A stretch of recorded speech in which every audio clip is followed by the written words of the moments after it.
우리가 어떤 관점으로 보느냐에 따라 보이는 것이 다릅니다. 너무나 당연한 이야기죠. 꽤 됐습니다만 리처드 니스벳이라고 하는 교수께서 생각의 지도라는 책을 폈습니다. 그 생각의 지오그래피라는 책인데 동양과 서양이 세상을 바라보는 시선이 얼마나 다른가라는 것을 쓰고 있습니다. 우리도 흔히 또 알고 있듯이 서양은 자기를 소개할 때 자기의 성격을 말하고 취미를 말하고 이렇게 소개를 시작한다면 동양은 내가 속한 가문을 말하고 또 속한 어떤 사회를 말하고 이렇게 소개를 하지 않습니까?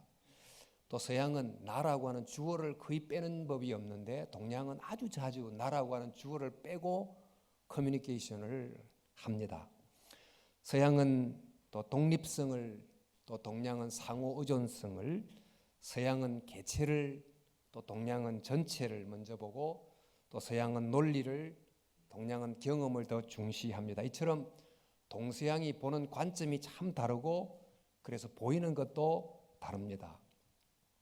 신문 보도만 해도 한 사건을 어떤 관점에서 보느냐에 따라 해석이 판이하게 달라집니다. 한번 언급한 적이 있습니다만은 그 세 모녀가 생활고에 시달리다가 동반 자살을 한 이 사건을 두고 한 신문은 비정한 모정 동반 자살하다 이런 제목으로 기사를 썼습니다. 이 사건을 개인적 자살이라고 하는 개인적 사적 문제로만 접근을 한 거지요. 그러나 또 한 신문은 사회가 모녀를 벼랑으로 몰다 이런 제목으로 기사를 쓰면서 이 사건을 사회적 타살이라는 사회적 구조 문제로 봤습니다. 어떻게 보느냐에 따라 해석이 굉장히 달라지는 것입니다. 또 맥락에 따라 말의 의미도 달라지죠. 비가 오겠네라는 이 한 문장도 소풍을 기다리는 학생들이 말한 맥락과 또 단비를 기다리는 농부가 말한 맥락에 따라 아주 실망스러운 말도 되고 소망스러운 말이 됩니다. 여러분도 종종 보셨겠지만 숫자 13 같기도 하고 영어 B 같기도 한 글자를 두고서 그것을 12와 14 사이에 두면 다 13으로 읽고 A와 C 사이에 두면 다 B로 읽습니다. 맥락이 의미를 결정하는 것입니다. 이처럼 관점에 따라 또 맥락에 따라 보이는 것도 의미도 달라진다. 이런 걸 두고 프레임이라고 부르죠. 프레임이 중요하다. 인생을 보는 창문, 또 인식의 생각의 창문이 중요하다. 이제 참 다양한 관점과 맥락의 프레임이 있는데 이것들은 서로 보완하는 관계에 있는 것도 있고 또 어떤 것은 서로 배타적이라서 하나를 버리고 하나를 취해야 되는 경우도 있고 또 어떤 것은 굉장히 본질적인 것이고 또 하나는 부수적인 거라서 하나를 주된 관점으로 하나는 또 보조적 관점으로 취하는 경우도 있습니다. 예를 들어 한 건물을 사진을 찍는데 여러 각도에서 사진을 찍을 수 있지만 가장 주된 그런 각도는 정면에서 찍는 거죠. 이걸 이제 중심된 관점으로 삼고 나머지를 보조적 관점으로 여기는 것과 같은 그런 경우도 있다는 것입니다. 여러분 우리가 이제 하나님을 믿고 신앙인으로 살아갑니다. 신앙인으로 산다는 것은 하나님을 믿기 때문에 새로운 프레임을 가졌다 이렇게도 볼 수 있어요. 하나님을 믿기 때문에 생긴 그 신앙적 프레임 때문에 새로운 현실을 보고 산다 이렇게도 말할 수 있습니다. 바로 그 신앙적 관점으로 우리의 기존 관점을 보완하기도 하고 또 잘못된 관점을 고치기도 하고 또 신앙적 관점을 제일 중심에 두기도 하고 이렇게 살아가지 않습니까?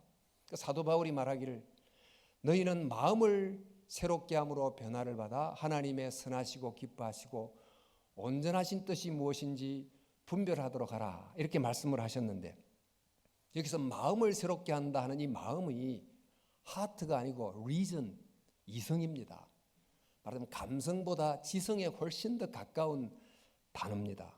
그러니까 생각을 새롭게 하라. 또 세상을 바라보는 인식의 창문을 늘 새롭게 하라 이런 뜻이 되겠습니다. 이른바 우리가 늘 익숙하게 봤던 그 세상과 삶을 바라보는 그 프레임을 말씀에 근거해서 리프레임하는 과정을 꾸준히 해가라는 것입니다. 그럴 때 하나님의 온전한 뜻이 보인다. 그럴 때 삶의 더 깊은 진실이 보인다 하는 거죠. 우리 고은 시인의 그 꽃이라고 하는 아주 짧은 시가 있죠. 내려갈 때 보았네, 올라갈 때 못 본 그 꽃. 그러니까 익숙한 프레임을 바꾸니까 비로소 꽃이 보였더라. 이런 이야기. 그러니까 프레임을 바꾸니까 못 봤던 게 보이고 봐야 될 게 보이는 이런 경우가 흔히 있습니다. 이번 이 코로나 사태도 참 여러 가지 어려운 일이 있기는 하지만 지금까지 살아왔던 우리 사람들의 그 관점을 다시 보게 하는 그런 일이 계속해서 일어나고 있습니다. 신앙도 마찬가지죠. 우리가 그 신앙의 프레임을 가질 때 비로소 보이지 않던 게 보이고 또 봐야 될 게 보이고 이렇게 됩니다. 그래서 오늘은 이 신앙의 프레임을 제대로 갖자. 또 이 프레임을 정말 말씀에 근거해서 계속 재조정하자, 리프레임하자는 말씀으로 좀 은혜를 나누고자 합니다. 먼저 우리가 이제 관점을 갖고 있는데 그것을 하나님의 관점으로 계속 재조정하는 과정이 필요하다 하는 것입니다. 우리가 살면서 여러 일을 만납니다. 그리고 그 일에 대해서 이런 생각도 하고 저런 생각도 하고 이렇게도 저렇게도 반응합니다. 어떤 일 때문에 기뻐하기도 하지만 슬퍼하기도 하고 또 즐거워하기도 하지만 분노하기도 하고. 근데 왜 이런 식으로 반응을 할까요? 이 우리의 이런 반응은 우리의 관점에서 비친 현실과 굉장히 긴밀한 관계가 있습니다. 내 관점에서 보여진 현실이 이렇기 때문에 이렇게 반응하는 거예요. 내 관점에서 비춰진 현실이 이런 모양이니까 저렇게 반응을 하는 것입니다.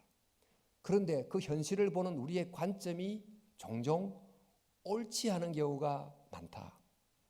또 그 관점이 굉장히 좁은 경우가 많다는 것입니다. 그러다 보니까 내 관점으로 비친 현실이 충분치 않거나 바르지 않은 경우가 있는 거죠. 그뿐만 아니고 우리의 관점이라는 게 길어야 몇십 년 아니면 태어나서 죽는 순간까지 그 범위를 절대 넘어가지 못합니다. 그 정도 높이에서 삶을 보다 보니까 삶의 진짜 실상이 보이지 않습니다. 그럼에도 불구하고 내 관점으로 보인 그것을 진짜로 여기고 실상으로 여기고 전부로 여기고 그것 때문에 울고 웃고 이렇게 살아가지 않습니까? 그런데 만약 우리가 이런 제한된 관점을 좀 넘어서서 조금 더 높은 관점에서 더 넓게 우리의 삶을 볼 수 있다면 어떻게 될까요? 보이는 현실이 다르니까 생각도 바뀌고 삶도 분명히 바뀌게 될 겁니다. 오버뷰 이펙트란 말을 들어보셨을 텐데요. 우주 비행사들이 이제 우주로 쭉 여행을 합니다. 그 어마어마하게 높은 곳에서 지구를 내려다 보니까 지구가 자그마한 공처럼 보이는 거죠. 그러니까 지구 바깥에서 처음으로 지구를 본 것입니다.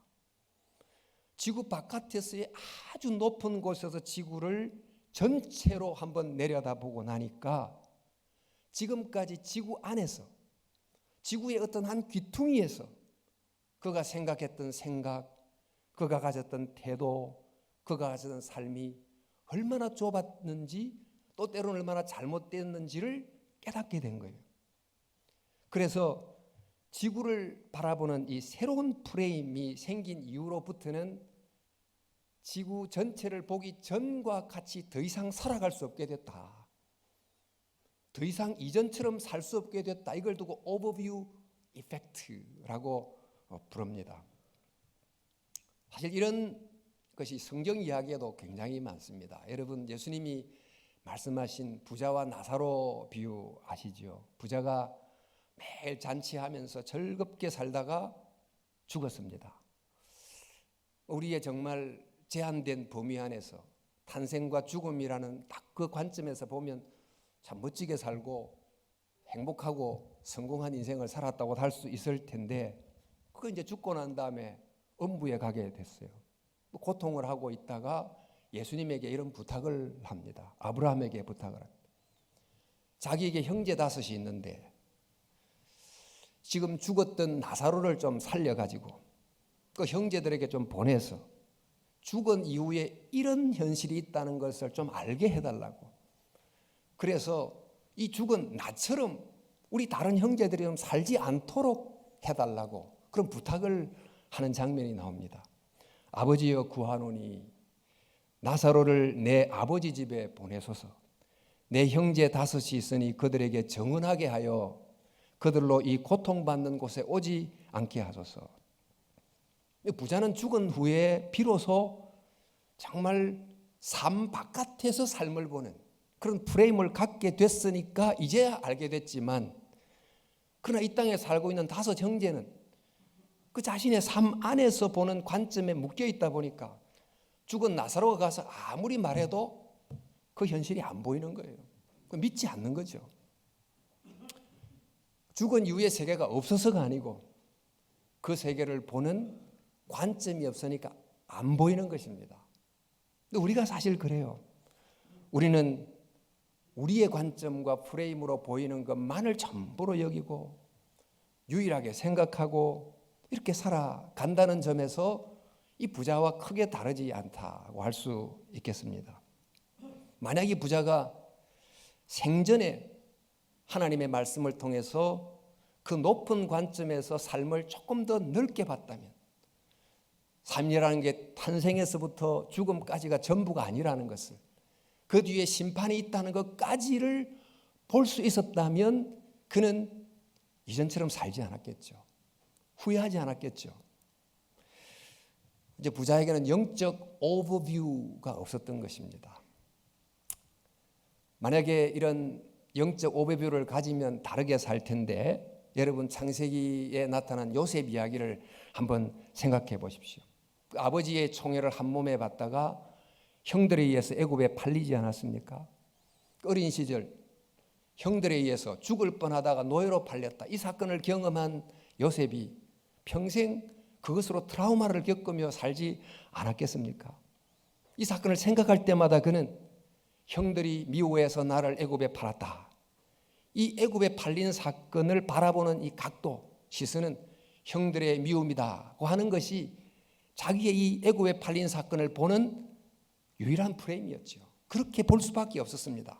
그런데 언제부턴가 이 사건을 다르게 보기 시작합니다. 과거의 그 프레임이 깨지고 하나님의 섭리와 뜻이라고 하는 더 높은 관점에서 이 동일한 사건을 보게 된 거예요. 그러니까 그가 애굽의 총리가 된 다음에 형들 앞에 이렇게 말하게 됩니다. 유명한 구절이죠. 하나님이 큰 구원으로 당신들의 생명을 보존하고 당신들의 후손을 세상에 두시려고 나를 당신들보다 먼저 보내셨나니, 그런즉 나를 이리로 보낸 이는 형들, 당신이 아니고 하나님입니다. 형들이 요셉을 애굽으로 보낸 게 분명하지만 더 높은 관점에서 보니까 하나님이 나를 보냈다, 이렇게 보게 되는 거예요. 그 과거를 재해석하게 됐다는 것입니다. 실제로 하나님이 아브라함에게 후손을 약속하시는데 그 후손이 바다의 모래같이 많을 거다. 그런데 그 하나님의 이 약속이 요셉이 애굽에 팔리는 사건을 통해서 이루어진다는 것을 깨닫게 된 것입니다. 실제로 요셉 때문에 아브라함의 후손들이 애굽이라고 하는 안전한 제국의 우산 아래 있으므로 굉장히 거대한 민족을 이룰 수 있게 됐습니다. 이처럼 더 높은 관점에서 보니까 그 과거의 그 뼈아픈 상처가 다르게 보이게 되고 그 불행했던 과거의 재해석이 일어나게 되는 것입니다. 이러면서 트라우마에서부터 자유롭게 되고 또 상처에서부터 해방이 되는데, 이른바 요셉에게 오버뷰 이펙트가 일어나게 된 거죠. 바울 사도도 마찬가지입니다. 그가 다메섹에서 예수님을 만납니다. 사실 바울은 굉장히 성격이 강한 사람이었던 것 같고 또 자기의 관점에서 보이는 현실을 맞다고 아주 확신했던 사람이에요. 그러다 보니까 이 초대교회 그리스도인들을 이단으로 죽여야 된다라고 생각하고 행동에까지 옮기지 않았습니까? 그런데 다메섹으로 가는 그 도중에 예수님을 만납니다. 그러니까 예수님의 관점에서 비친 자기를 처음으로 새롭게 본 거예요. 예수님 그 높은 분의 관점에서 비친 자기의 삶을 처음으로 새롭게 발견하게 된 것입니다. 그때 후로부터 바울은 결코 이전처럼 살지 않았습니다. 살 수가 없었어요. 그래서 그는 말하기를 내가 이전에 유익하게 여기던 것을 다 해로 여기게 됐다. 이전에 내가 귀하게 여기던 것을 배설물로 여기게 됐다. 이렇게까지 고백을 합니다. 그 바울에게도 그 높은 하나님의 관점을 통해서 자기의 프레임이 재조정되는 이런 오버뷰 이펙트가 일어났다고 할 수 있습니다. 여러분, 저희들에게도 이런 관점이 있습니까? 신앙이 뭘까요? 신앙은 그저 교회 다니고 오고 이런 겁니까? 신앙이라는 것은 그 하나님의 관점에서 보이는 그 실상이 뭔가, 하나님에서 관점에서 볼 때 진짜 내 모습이 뭔가, 이것을 잘 보려고 노력하는 그 과정이 신앙이 아니겠습니까? 그 하나님의 높은 관점에서 볼 때 삶은 정말 이 세상이 말하듯이 탄생에서부터 죽음 그까지가 삶인가, 그 너머가 있는가, 그것을 깨닫고 그 새로운 발견된 현실 때문에 지금 이곳에서 주님을 위해서 살려고 하고 다르게 살려고 하고, 이게 바로 신앙이 아닙니까? 여러분, 내 관점의 높이에서는 도저히 이해가 안 되는 그런 어떤 사건, 그런 고난, 이런 것도 종종 하나님의 관점이란 높은 곳에 올라보면 비로소 보이는 그런 경우가 있습니다. 그것 때문에 고난의 바다를, 은혜의 배를 타고 항해를 하는 거죠. 굉장히 어려운 상황을 평탄하게 사는 분도 계시지만 사람에 따라서는 정말 죽음의 고비를 통과하는 분도 계시고 또 인생의 최저점에 내려가는 경험을 하는 분도 계세요.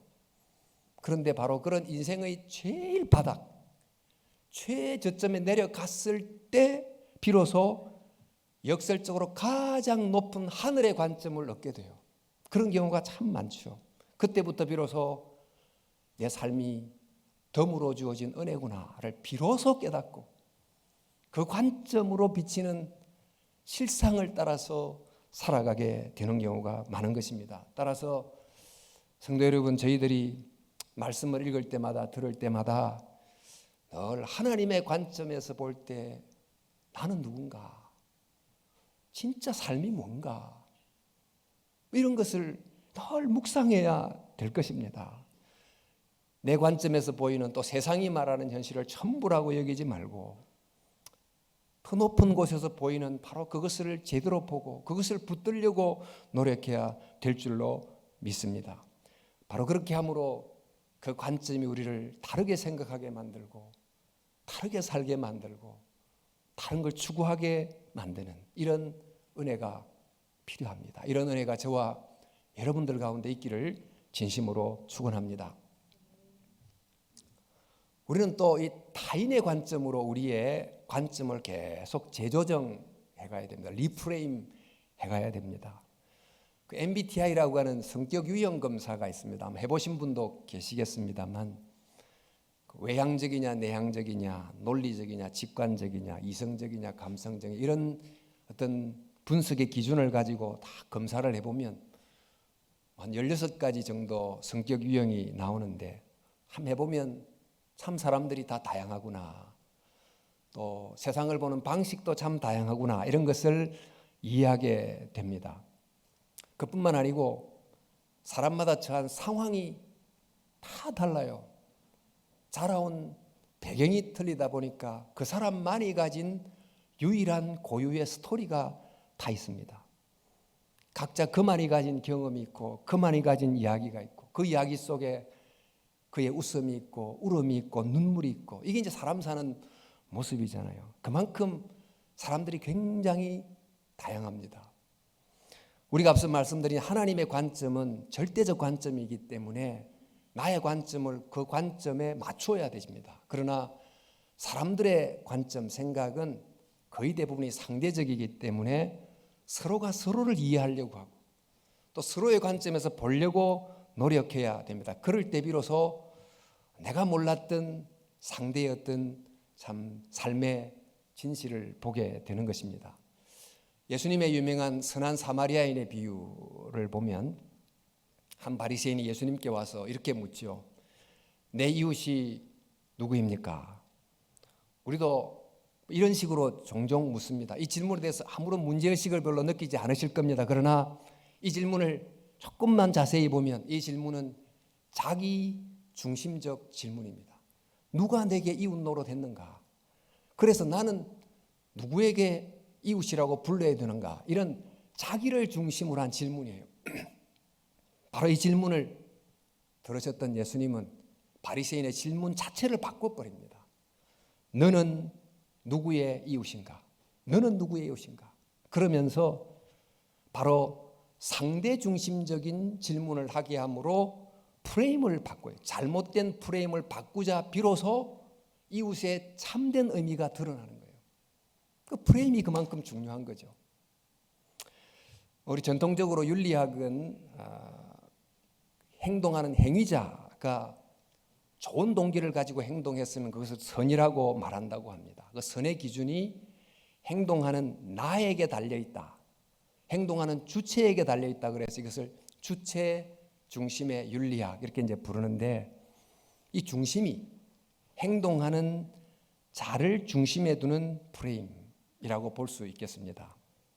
그런데 이제 행동하는 이 주체가 좋은 동기를 가지고 행동했다 할지라도 그 행동의 대상이 되는 상대가 그 행동을 좋은 결과로 받아들이지 못한다고 한다면 또 좋은 동기는 가졌지만 상대가 그 행동을 통해서 어떤 결과를 입을지를 충분히 고려하지 않고 행동했다면 그 행동을 온전한 선이라고 부르기는 힘들 것입니다.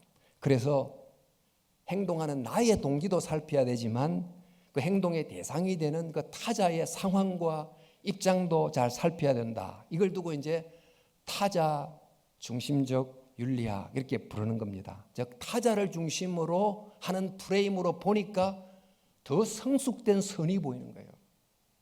프레임을 바꾸니까. 근데 이 타자를 생각하는데 그 타자 중에서도 어떤 행동에 가장 큰 영향을 받는 사람은 약자다. 그래서 예수님께서도 약자에게 한 것은 곧 내게 한 거다. 이렇게 말할 정도로 쉽게 간과하기 쉬운 약자의 관점을 절대로 놓치지 말아라. 이렇게 강조를 하셨습니다. 이렇게 타자의 프레임, 그래서 약자 중심의 프레임을 가지니까 비로소 자기를 중심으로 봤던 선에서 보이지 않던 더 깊은 선이 뭔가가 보인다는 거예요. 우리는 우리 자신을 중심으로 생각하는 것이 너무너무 몸에 배어 있어요. 타인의 입장에서 생각한다. 말은 쉽지만 너무 어렵습니다. 거의 본능적으로 자기 이익의 관점에서 생각하고 행동하고 또 본능적으로 자기를 방어하고 이렇게 행동하게 되어 있습니다. 누구든지 내가 원하는 것에는 촉각이 곤두서 있지만 상대가 원하는 것에 대해서는 굉장히 둔감하며 살아갑니다. 그러므로 우리는 사람을 만날 때마다 정말 그 사람만의 관점이 있고 그 사람만의 이야기가 있다는 것을 생각하려고 의도적으로 노력해야 돼요. 특히 타자와 특히 약자의 관점에서 보려는 의식적 노력을 부단히 하지 않으면 내 중심의 관점에 그냥 묶여가지고 그것만이 전부라고 여기며 살아갈 가능성이 굉장히 많다는 것입니다.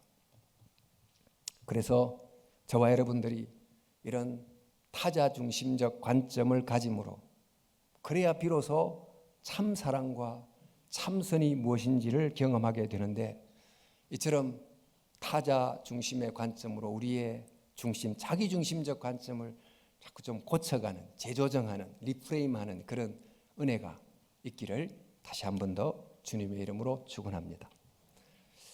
세 번째는 우리 자연 세계의 관점으로 우리의 프레임을 재조정해야 됩니다. 여러분, 이번 코로나 사태가 우리에게 준 여러 가지 교훈이 많지만 그 중에 하나는 그동안 우리 문명이 너무나 인간 중심적 관점으로만 모든 것을 보고 왔다고 하는 것, 이것에 대한 글들이 참 많이 올라와 있습니다.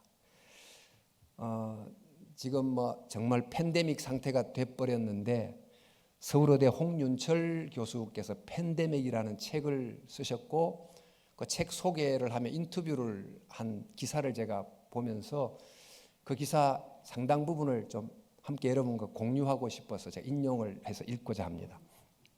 이런 내용입니다. 결국은 도시의 문제라는 게 제가 내린 결론이에요. 전염병의 시작부터가 도시의 문제예요. 병이 전염되기 좋은 조건을 도시가 형성하기 때문이죠. 로마 시대 때 천년두가 문제였는데 그 전염병이 확산되는 데에는 로마란 도시 환경이 큰 역할을 했습니다. 이번에도 보면 이탈리아, 뉴욕, 우한의 공통점이 교통의 중심지라는 거예요. 그 점이 전염병의 확산에 있어서 커다란 역할을 했다고 보는 게 맞다고 생각해요. 제가 좀 중략하면서 읽겠습니다. 우리는 흔히 바이러스를 막는 방법으로 백신과 치료제를 생각하잖아요. 그런데 백신과 치료제는 바이러스가 온 다음에 시작되는 것이고 그 사이에 상당히 많은 사람이 죽어요. 백신과 치료제는 미리 만들 수가 없으니까요. 또 전염병이 오면 이것은 끝나지 않은 사건이 되는 거예요. 전염병에 대한 기본적인 생각을 바꿔야 된다고 생각해요. 사스, 메르스, 코로나의 공통점 중 하나가 인간과 짐승 공통 감염이 된다는 것인데, 이것은 환경을 파괴한 결과요, 인류가 자초한 측면이 있습니다.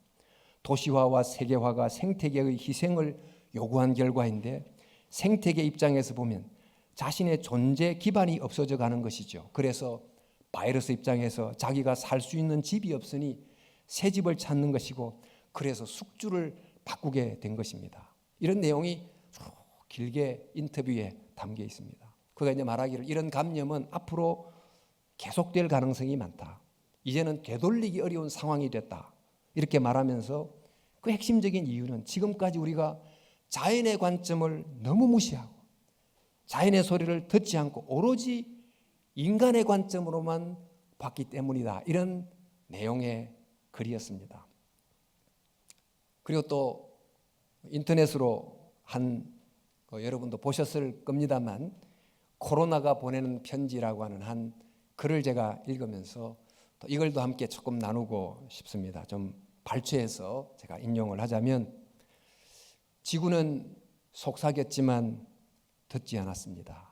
지구는 말했지만 듣지 않았습니다. 지구는 비명을 질렀지만 당신은 무시했습니다.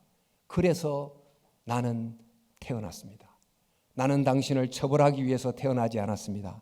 당신을 깨우기 위해서 태어났습니다. 지구는 간절하게 도움을 청했습니다. 대규모 홍수, 그러나 당신은 듣지 않았습니다. 불타는 산과 들, 그러나 당신은 듣지 않았습니다. 강한 허리케인, 그러나 당신은 듣지 않았습니다. 당신은 여전히 지구에 귀 기울이지 않습니다.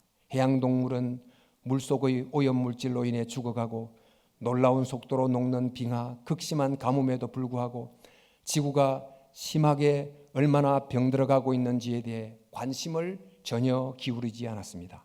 끝없는 전쟁, 멈추지 않는 탐욕, 당신은 그저 당신만의 삶을 살아가고 있었습니다. 얼마나 많은 미움이 서로 간에 존재하든, 얼마나 많은 살해가 매일같이 발생하든, 지구가 당신에게 말해라는 것에 대하여 걱정하는 것보다 최신 아이폰을 얻는 것이 더 당신에게는 중요했습니다. 이제 내가 여기에 있습니다. 그리고 나는 세상을 그 길에서 멈추게 만들었습니다. 내가 당신의 길을 열어주었습니다. 내가 당신을 피난처로 인도했습니다. 내가 당신의 탐욕을 멈추고 멈추게 했습니다. 이제 당신은 지구와 같아졌습니다. 이제 당신의 유일한 걱정은 생존입니다. 내가 당신에게 고열을 줍니다. 마치 불타는 지구처럼. 나는 당신이 숨쉬기 힘들게 만듭니다. 오염에 찬 지구처럼. 당신은 매일 약해지고 있습니다. 매일 생명력을 잃어가는 지구처럼. 이제 나는 세상을 멈추게 만들었습니다. 인생에서 진정 중요한 것이 무엇인지 깨닫기 위하여 당신은 더 많은 시간을 생각해야 합니다. 당신을 처벌하기 위해서 여기에 오지 않았습니다.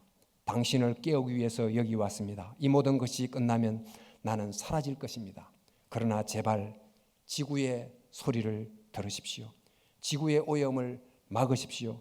분쟁을 멈추십시오. 물질적인 것에 대한 관심을 멈추십시오. 그리고 이웃을 사랑하십시오. 지구와 모든 생물을 돌보십시오. 창조주를 믿기 시작하십시오. 다음에 더 강하게 돌아올 수 있기 때문에. 서명 코로나 바이러스 이렇게 돼 있는, 여러분, 코로나 사태가 그 누구도 결코 멈출 수 없는 이 거대한 문명의 질주를 잠시 멈추게 했습니다. 이제 달려온 길을 돌아볼 때입니다. 왜 이런 일이 일어났는지를 생각할 때라는 것입니다. 말씀드린 것처럼 너무나 인간 중심의 프레임으로만 바라보고 개발, 소비 등등을 통한 인간 중심의 무한 성장만이 유일한 길이라고 믿고 달려왔기 때문이라고들 많은 분들이 이야기합니다. 이런 왜곡된 프레임 때문에 봐야 될 게 보이지 않았던 거죠. 정말 들어야 될 소리를 듣지 못했던 것입니다. 이제 이 프레임을 수정하지 않으면 앞으로 더 어려운 상황이 올지도 모른다고 합니다. 따라서 이 신앙인들은 지금까지 신앙의 아젠다들이 굉장히 많았습니다만 앞으로 환경이라는 것이 어느 것보다 중요한 우선적인 아젠다가 되어야 될 때가 됐다라고 할 수 있겠습니다. 성도 여러분, 지난주 저는 에덴 이야기를 하면서 에덴을 에덴되게 만드는 세 가지 관계가 있다라고 말씀드린 바 있어요. 하나님과의, 사람과의, 자연과의 바른 관계입니다. 근데 바른 관계를 가지려고 하면 이 관계의 당사자가 되는 그의 관점이 무엇인지를 반드시 알아야 됩니다. 하나님의 보는 관점이 또 타인의 또 세계의 관점을 할 때 비로소 전체가 보이고 실상이 보이기 때문입니다. 우리는 세상을 타락된 세상이라고 말합니다. 근데 무엇이 타락을 만드는 죄의 핵심일까요? 하늘의 관점을 떠나 땅의 관점만을 유일하게 여기는 것. 타인의 관점을 무시하고 자신의 관점만을 고집하는 것. 인간의 관점만 중시하고 자연의 관점을 하찮게 여기는 것. 이것이 바로 죄가 아니겠습니까? 우리는 우리가 끼고 있는 안경을 의식하지 못하듯이 우리가 익숙하게 봐왔던 프레임이 무엇이 문제인지를 알지도 못한 채로 무의식적으로 이 프레임으로 보이는 현실을 옳다고 생각하고 맞다고 생각하고 살아오고 있습니다. 이제는 바로 그 안경이 어떤지를 물어야 될 때가 왔습니다. 우리가 끼고 있는 프레임이 옳은지를 질문해야 될 때가 온 것입니다. 이제 위로부터 보이는 하늘의 관점으로 땅의 관점을 조정하고 옆에서 보는 타인의 관점으로 나의 굳어진 관점을 재조정하고 아래에서부터 보는 자연의 관점으로 인간 중심적 관점을 새롭게 해야만 될 것입니다. 사도 바울은 마음을 새롭게 함으로 변화를 받아야 된다라고 했습니다. 멈춰야 비로소 보이는 것들이 있다 이런 말도 있지만 프레임을 바꿔야만 비로소 보이는 것이 있습니다. 성도 여러분, 신앙적 프레임을 새롭게 하십시다. 바른 프레임 속에서 보이는 참 실상을 보고 살아가십시다. 그리하여 참 하나님의 온전한 뜻이 무엇인지를 알고 올바른 방향으로 변화를 경험하며 살아가는 그런 축복이, 그런 은혜가 저와 여러분들 가운데 있기를 주님의 이름으로 축원합니다. 함께 기도하겠습니다.